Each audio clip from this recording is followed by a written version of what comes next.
Toi qui me suis depuis un moment, tu sais très bien que je parle de crypto-monnaie. J'ai donné une stratégie qui va te permettre de devenir financièrement indépendant dans 5 ans, 10 ans, si tu appliques exactement ce que je t'ai proposé comme stratégie. Si tu n'as pas regardé la vidéo, tu peux aller regarder cette vidéo-là pour pouvoir aussi savoir ce que j'ai proposé comme stratégie qui pourra te rendre financièrement indépendant.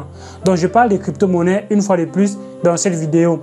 Dans cette vidéo, je vais te parler des bases que tu as besoin d'avoir pour pouvoir te lancer dans les crypto-monnaies. Plusieurs personnes me demandent s'il faut des connaissances particulières, s'il faut une connaissance mathématique et un certain nombre de choses pour pouvoir se lancer dans ces crypto-monnaies. Reste jusqu'à la fin de la vidéo pour pouvoir savoir si toi aussi tu as ce qu'il faut pour te lancer dans ce levier d'investissement-là. Salut, moi c'est Elvis Konjo. Sur cette chaîne, je te parle d'entrepreneuriat, de business, de crypto-monnaies aussi parce que je suis convaincu que ce sont des leviers aussi qui peuvent être intéressants pour booster l'Afrique. Donc reste jusqu'à la fin de la vidéo, active la cloche de notification pour ne rater aucune de mes vidéos. Abonne-toi et aussi du 14 au 29 novembre, je donne une formation pour toi qui veux bénéficier de ce levier d'investissement là qui rend des personnes millionnaires de par le monde entier. Prends cette formation et apprends aussi pour pouvoir bénéficier de ce que propose ce levier d'investissement là. Les banques aujourd'hui te proposent maximum 5 à 10% en une année, alors que les crypto-monnaies te proposent bien plus. Il faut juste avoir un peu de connaissances pour pouvoir bénéficier de ces avantages qu'offre la crypto-monnaie. Dans cette vidéo, on va parler de ce que tu as besoin de connaître pour te lancer dans les crypto-monnaies. La première chose que tu dois savoir, c'est que la crypto-monnaie est différente de la monnaie telle que tu la connais aujourd'hui. La monnaie telle que tu la connais aujourd'hui est imprimée par des banques. Pourtant, la crypto-monnaie n'est pas imprimée du tout. Donc, il n'y a pas de pièces de crypto-monnaie qui circulent. Il n'y a pas de billets de crypto-monnaie qui circulent.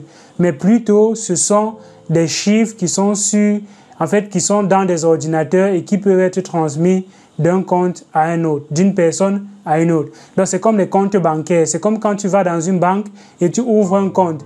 Quand tu vas déposer l'argent dans ce compte et que tu peux maintenant transférer cet argent d'un compte à un autre, en fait, ce n'est pas ton argent qui se déplace. C'est juste un chiffre qui est retiré de ton compte et est ajouté dans le compte d'une autre personne. C'est un peu pareil avec les crypto-monnaies. À la seule différence que les crypto-monnaies aujourd'hui ont un montant très limité. Par exemple, le Bitcoin, si tu me suis depuis un certain temps, tu sais qu'on a au maximum 21 millions de Bitcoin qui vont exister. Et à l'heure où je te parle, on est à 18 500 000 bitcoins qui sont en circulation. Donc, il reste encore environ 2,5 millions de bitcoins qui seront découverts. Mais ils ne seront pas imprimés parce que ce ne sont pas des monnaies telles que tu les connais aujourd'hui. Donc, voilà déjà une différence qui va te permettre de savoir que pour changer donc de compte, pour que l'argent passe d'une personne à une autre, il ne faut pas beaucoup de choses. Il ne faut pas que tu aies ta carte d'identité ou bien que tu fasses que tu t'alignes derrière une banque, bien que tu fasses un certain nombre de choses. Non, il suffit juste d'utiliser ton téléphone et de le transférer dans l'adresse d'une autre personne. Donc voilà pourquoi aujourd'hui plusieurs personnes utilisent ce moyen de transfert d'argent, ce moyen pour s'envoyer de l'argent, et c'est comme ça que les crypto-monnaies sont en train de connaître un boom. C'est facile de transfert. Il n'y a pas assez de régulation là pour le moment, mais les gouvernements sont en train de vouloir réguler les crypto-monnaies. Ils tardent encore parce que qui dit réguler les crypto-monnaies dit aussi adoption de la crypto-monnaie. Mais est-ce qu'on est déjà en train de parler de l'adoption des crypto-monnaies par la masse? Il y a encore une très faible partie de la population aujourd'hui qui a des bitcoins, qui possède des bitcoins, qui utilise des bitcoins. Par contre, la monnaie telle que tu la connais aujourd'hui est utilisée par tout le monde. Mais je suis convaincu que dans un futur très proche, les crypto-monnaies seront également utilisées par un bon nombre de personnes. Un exemple très palpable et qui est récent, c'est la Chine qui est en train de vouloir faire une monnaie digitale. Donc en fait, ce ne sont pas des crypto-monnaies, mais c'est une version numérique du yuan qui existe déjà présentement sous forme physique. Donc ils sont en train de vouloir faire en sorte que dans ton téléphone, tu peux avoir un billet de 100 yuan sous forme digitale. C'est un projet qui a déjà vu le jour et qui est en train d'être implémenté. Le Ghana aussi est en train de vouloir implémenter et veut être le premier pays en Afrique à vouloir vouloir faire des billets numériques, des billets sous forme digitale. Mais est-ce que ça va dans le même sens que les crypto-monnaies? Non. Puisqu'on pourra avoir un nombre infini de billets numériques et donc ça ne garantit pas qu'il ne peut pas avoir inflation. Or, le gros problème que vient résoudre les crypto-monnaies aujourd'hui, c'est celui de l'inflation.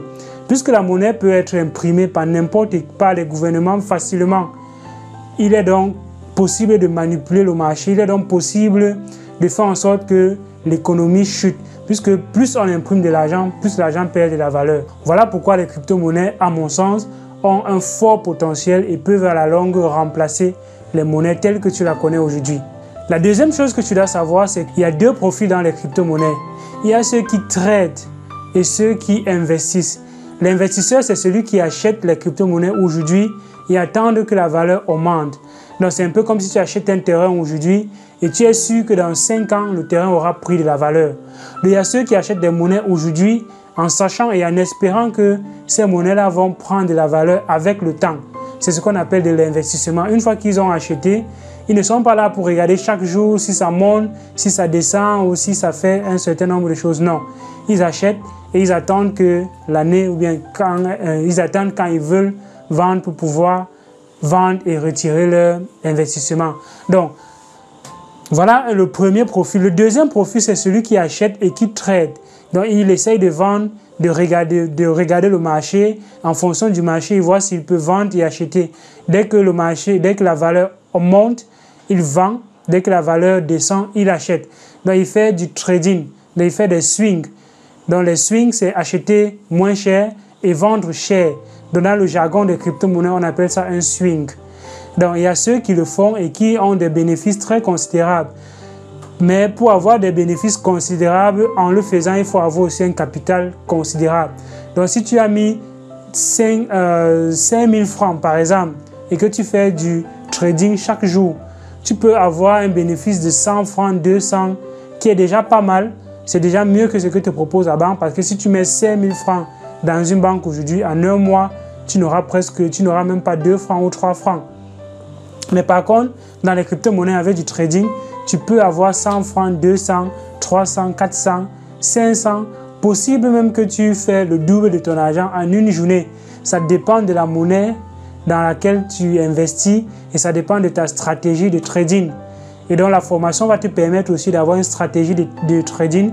La formation va te permettre de savoir quelle monnaie dans laquelle tu peux même investir pour ceux qui veulent investir dans le long terme. Parce qu'il y a des monnaies qui sont là aujourd'hui, mais qui disparaissent avec le temps. Est-ce que tu veux investir ton argent? Est-ce que tu veux mettre ton argent dans une monnaie qui va disparaître avec le temps? Il est donc important que tu connaisses dans quoi est-ce que tu veux mettre ton argent si tu veux attendre dans le long terme. Et toi qui veux trader aujourd'hui, il est aussi important que tu saches les monnaies qui peuvent faire que tu aies des bénéfices chaque jour. Ça, c'est la deuxième chose qu'il faut savoir. La troisième chose qu'il faut savoir sur les crypto-monnaies, c'est que tu dois déposer de l'argent pour avoir la crypto-monnaie. Donc, si tu veux avoir une crypto-monnaie aujourd'hui, il faudrait que tu l'achètes. Il faudrait que tu passes par des plateformes d'achat de crypto-monnaies. Donc, que tu déposes ton argent quelque part et que tu contre ton argent actuel tel que tu le connais aujourd'hui. Si tu dois déposer 5 000 francs dans une plateforme et on convertit ton argent en Bitcoin ou bien à une certaine crypto-monnaie. L'argent que tu es en train de donner aujourd'hui, c'est en fait l'argent que tu donnes à quelqu'un d'autre. Quelqu'un d'autre est en train de te passer ses Bitcoins. Il est en train de te passer sa crypto-monnaie. Donc, quand tu déposes l'argent, quand tu donnes l'argent sur ces plateformes-là, en fait, tu es en train de racheter à quelqu'un d'autre. Donc, probablement, tu achètes un peu plus cher parce que la personne est en train de se faire aussi un bénéfice là derrière. Donc, voilà la troisième chose que tu dois savoir sur les crypto-monnaies. La quatrième chose, c'est qu'une fois que tu as déjà ton argent, tu dois migrer ton argent vers une plateforme. Soit tu mets ton argent, tu sécurises ton argent dans un portefeuille tel qu'on appelle les wallets. Donc, il y a les portefeuilles tels que tu le connais de manière physique où tu peux mettre tes pièces, tes billets. Il y a aussi les portefeuilles électroniques dans lesquels tu peux stocker tes crypto-monnaies. Tu peux mettre tes bitcoins dans un portefeuille. Il y a des portefeuilles sur clé USB. Donc, ta clé USB peut être ton portefeuille dans lequel il y a tes crypto-monnaies. Ou bien ton ordinateur, tu stockes ton porte-monnaie dans ton ordinateur. Ou bien tu peux aussi garder ton argent sur une plateforme de trading, sur un exchange, sur un forex. Donc là-bas, ton argent n'est pas trop en sécurité parce que la plateforme peut fermer à tout moment. Donc pour un investisseur, ce n'est pas le meilleur endroit pour garder ses crypto-monnaies. Le meilleur endroit pour garder ses crypto-monnaies pour un investisseur, c'est de le mettre soit dans un portefeuille sur son ordinateur, soit dans un portefeuille en ligne. Il y a des portefeuilles qui existent aussi en ligne. Soit tu achètes une clé qui est comme un portefeuille où il y a une application qui va te permettre de stocker tes monnaies. Donc, il y a une anecdote là-dessus. C'est monsieur, en 2015, quand le Bitcoin a commencé à prendre de la valeur, c'était un joueur de casino. Et dans ce casino, on utilisait les bitcoins comme monnaie, en fait, on utilisait les tokens de bitcoin pour pouvoir faire les parties. Donc, il a gagné beaucoup de tokens dans ces parties, dans le poker. Et quand le bitcoin a commencé à prendre de la valeur, il s'est rendu compte que le disque dur sur lequel ces bitcoins étaient stockés avait été endommagé. Donc, ce qu'il a fait, c'est qu'il a fait un appel d'offres où il a proposé une forte somme d'argent à quiconque pourrait restaurer son disque dur. Donc, il est super important que quand tu gardes ton argent dans un wallet, que ce soit dans un endroit sécurisé, que ce soit dans un disque dur, tu peux avoir un disque dur sur lequel tu le mets à l'abri. Mais je conseille de le stocker sur les porte-monnaies électroniques en ligne. Parce qu'en ligne, la probabilité que ça disparaisse est très faible. Et donc, tu as quand même cette possibilité-là, cette garantie que même dans le long terme, tu peux avoir ta crypto-monnaie. Parce que, imagine-toi que tu as acheté les bitcoins aujourd'hui. Et avec le temps, le bitcoin prend de la valeur. Le bitcoin atteint 500 millions pour un bitcoin. Et que tu avais stocké un bitcoin.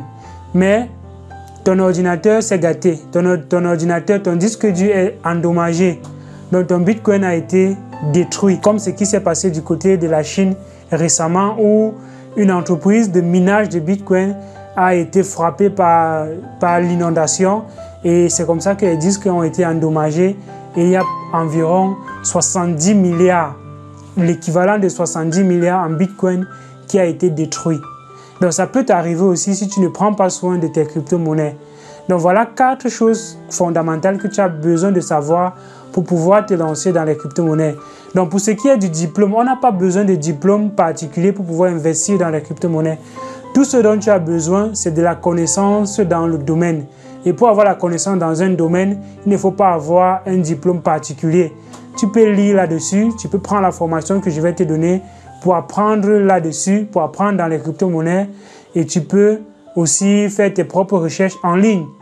Bien prendre les cours chez n'importe quel trader, bien chez des personnes qui ont de l'expérience et qui peuvent te transmettre cela. Donc, voilà le minimum que tu as besoin de savoir pour pouvoir te lancer dans les crypto-monnaies.